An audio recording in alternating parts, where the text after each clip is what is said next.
Okay, be ready early Saturday morning, 11 o'clock, Tennessee-LSU, Tiger Stadium in Baton Rouge.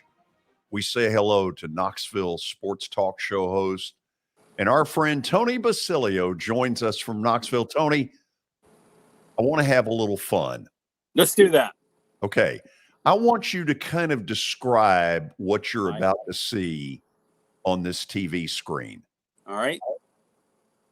This is what we call 2010 game. My partner, lo these many years, Beano Jeff Henderson, came on the air in his best Southern accent and said, we're trying to win a game at LSU, and we take a damn team photo in the end zone, a team photograph.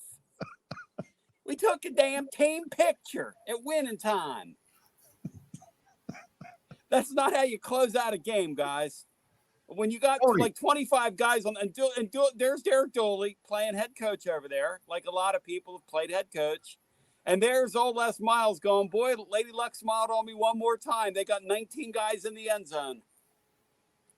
It looks like both Bob Kessling and John Ward are playing defense.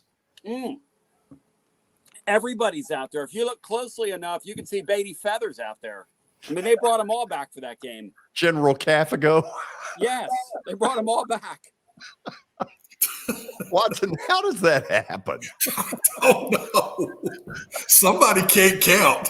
I mean, somebody can't count. Somebody just can't count. There's a coach over there that's supposed to be counting, and I think he quit about 8 or 9 and just sat there with it. Put this thing back on for just a second, and then I think we'll there's get 16 serious. guys in there, George. I think there's 16 guys in the end zone. I think that was the number.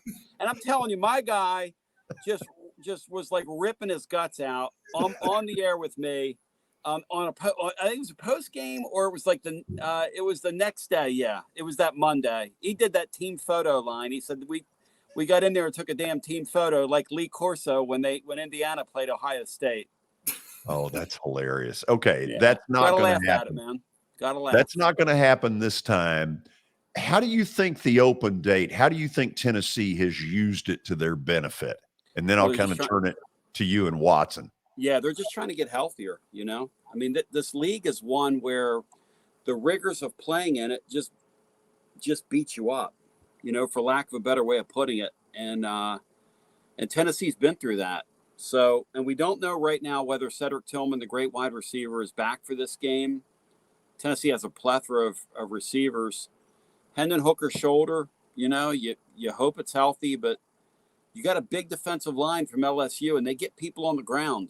You know, it's what they do. It's how they've stayed in games. They've been resourceful so far. So I think it's going to be an interesting football game Saturday night. I know what people think. People think Tennessee's going to run them out of the building. And I've had people call me a carpetbagger this week. They're mad at me because I'm not ready to go with the narrative that Tennessee's a contender in the East, and, you know, maybe you have a shot at a playoff if they can beat Alabama. I mean, all those things could be true.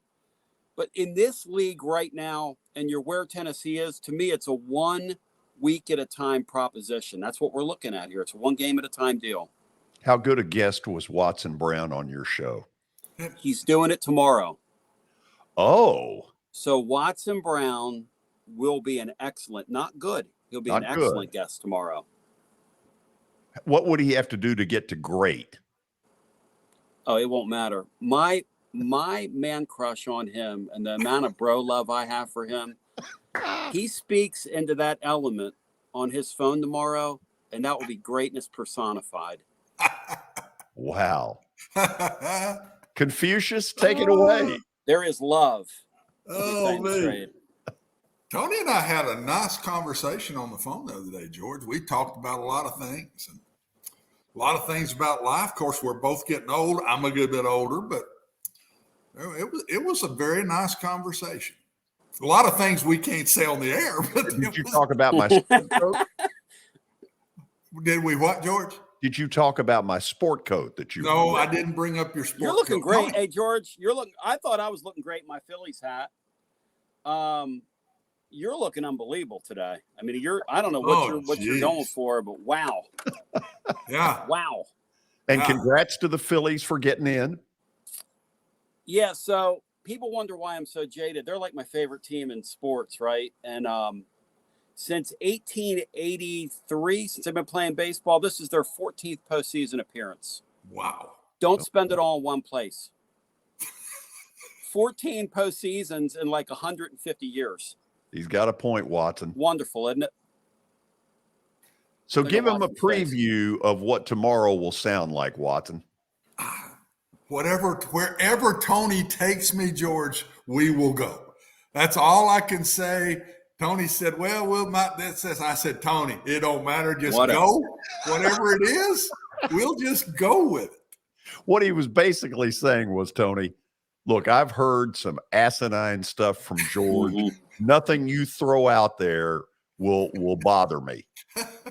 Well, you know, one of the things I want to get into with him, because I find it very interesting, is he talks about the way Tennessee's receivers line up and the edge it gives them.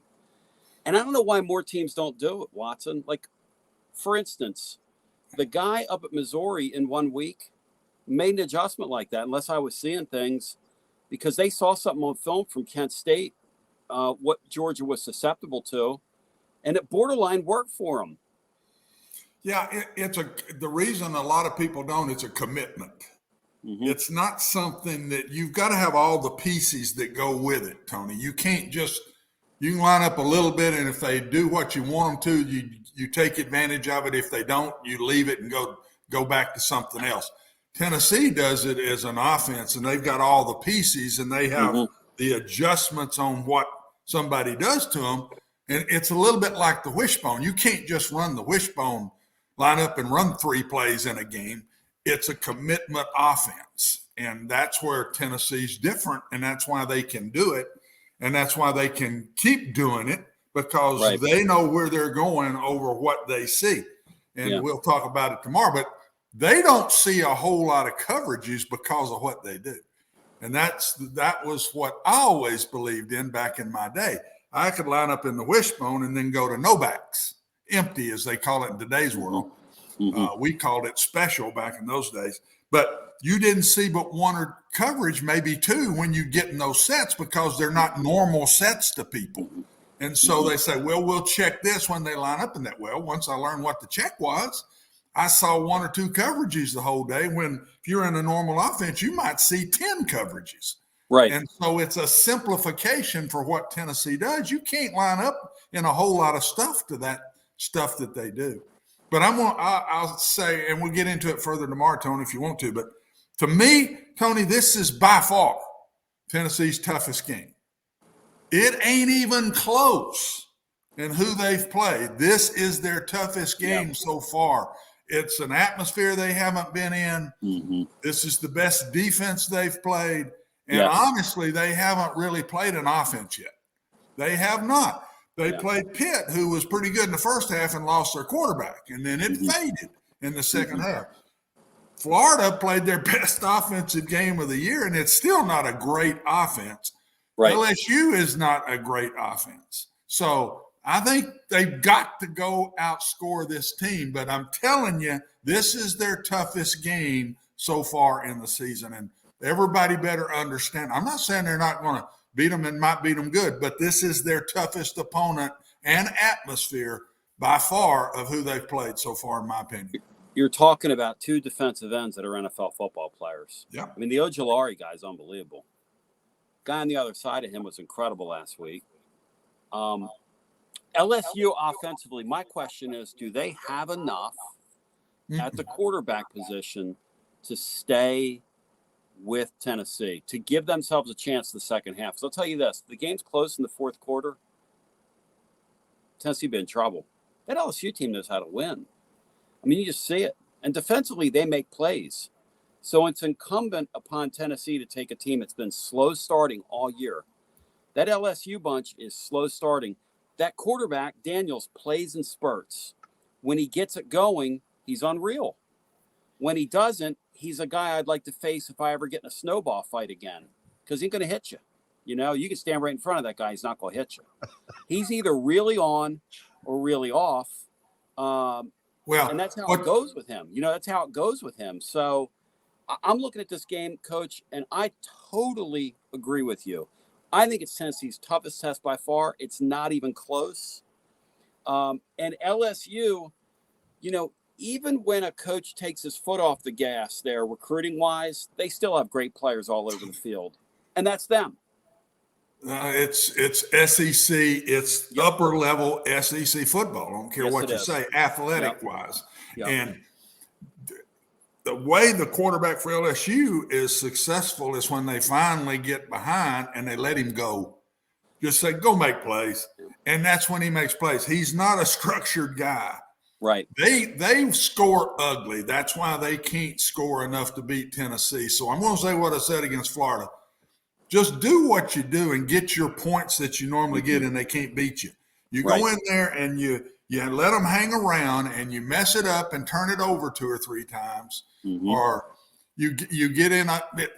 Tony, they got to start fast.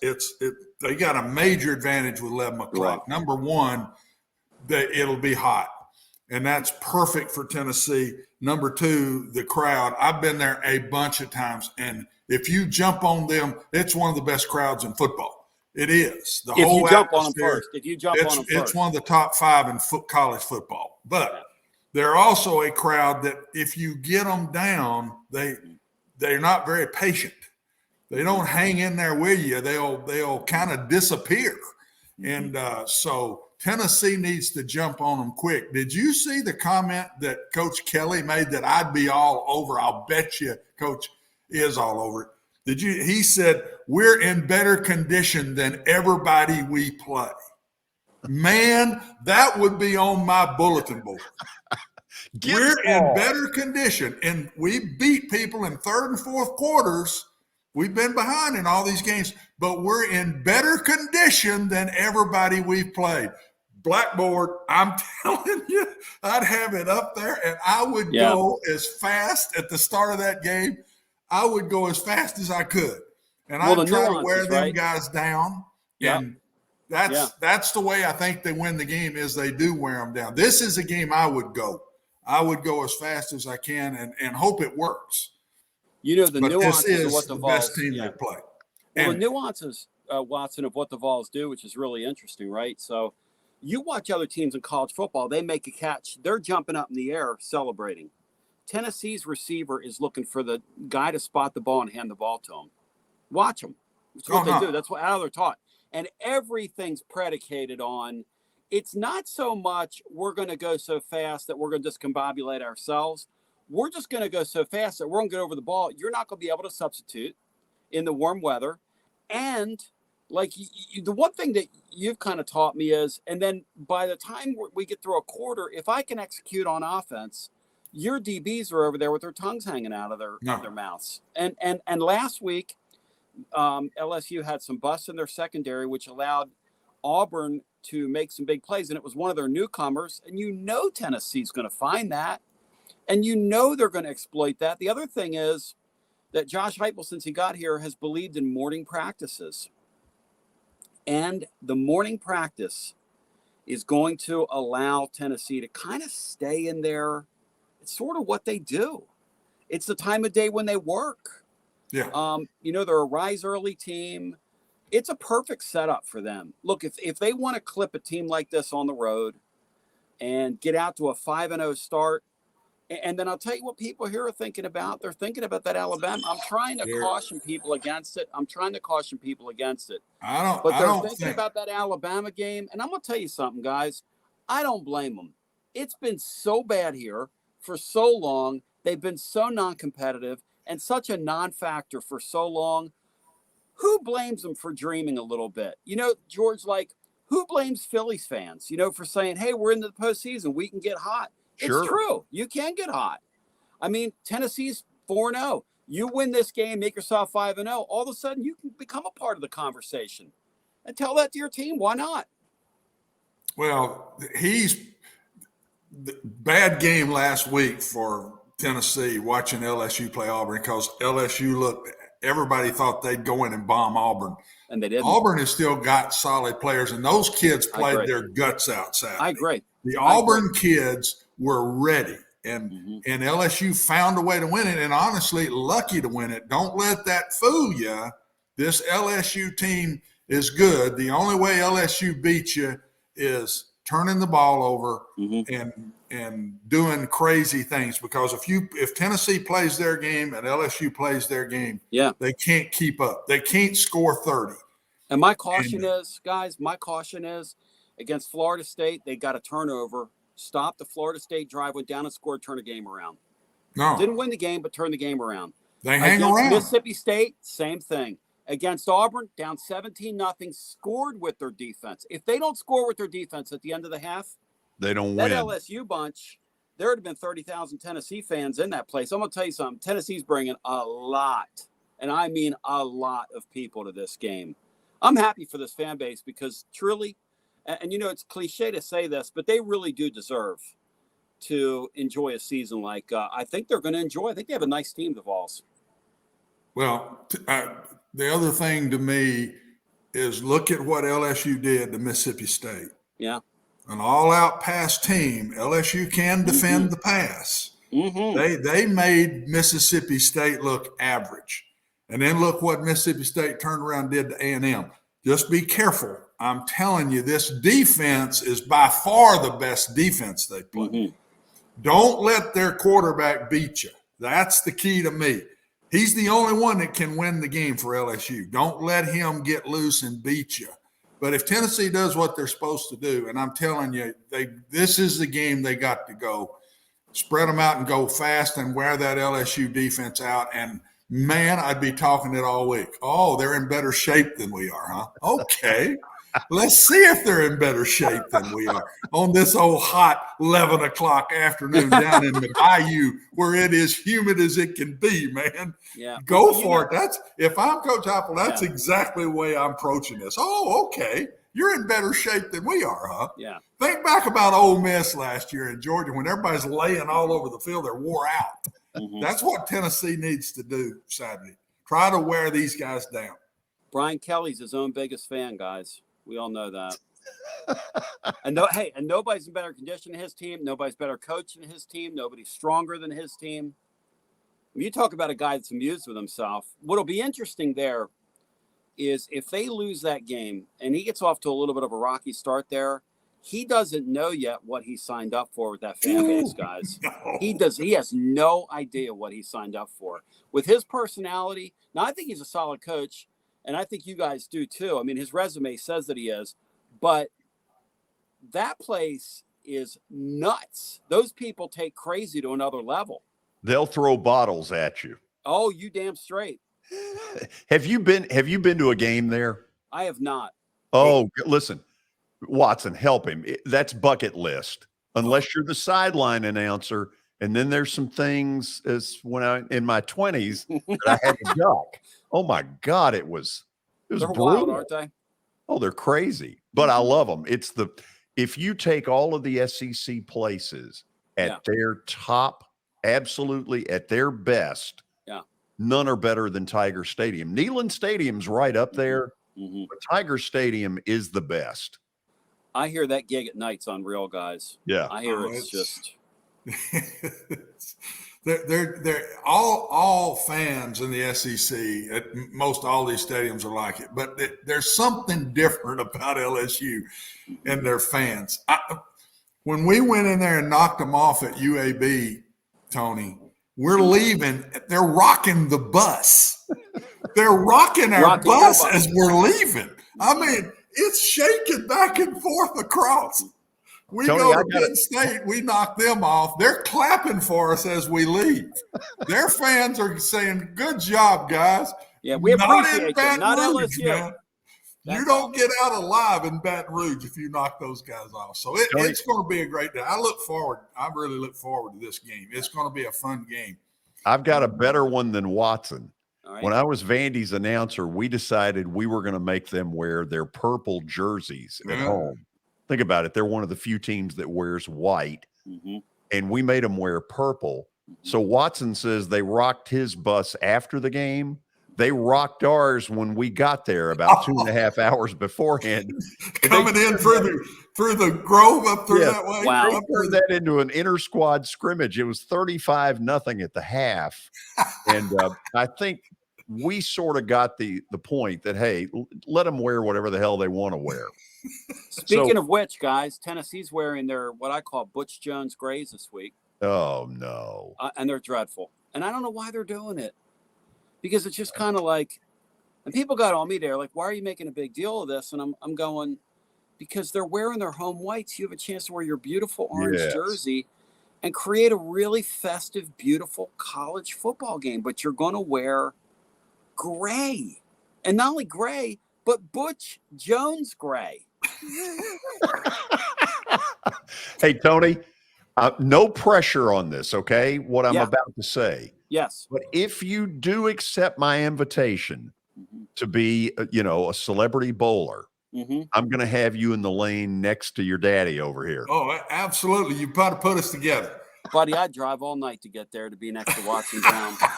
Can you imagine how smart I'd be after an hour next to him, bowling next to him? You get a whole lot smarter because you get to talk to my wife.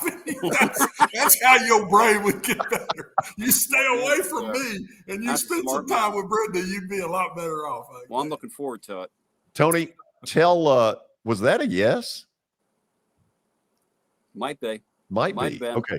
Might have Tell been. people where they can hear you after the game Saturday. So as soon as the game goes final, I'm going to be on the air on something we call Garza Law, Fifth Quarter Fan Reaction, which is Tennessee call-in show. And after these big games, it is just something to behold. Win, lose, or draw. I mean, it's just pure emotion. Hopefully it's celebratory. I've had people from other fan bases tell me, God, I love listening to you guys when you lose. And I'm sitting there going, I guess there's a place for you too. But we're at tclub.team, which is where you find it, or under my name on Twitter Live. And I just got to tell you, this week, if Tennessee wins that game will be over around, let's see, with these two teams, 7 o'clock Eastern, 3.5 hours or so. Wait a second. No, not 7 Eastern. 4 o'clock Eastern. Yeah. We'll probably be on till 2 o'clock in the morning. I'm looking for a conservative 10-hour program. Okay, keep the pipes loosened. Tony, thank you as always. This is great stuff. Thank you, guys. See you Real tomorrow, blessing. Tony. Hey, thank you. He is so good. Tony Basilio.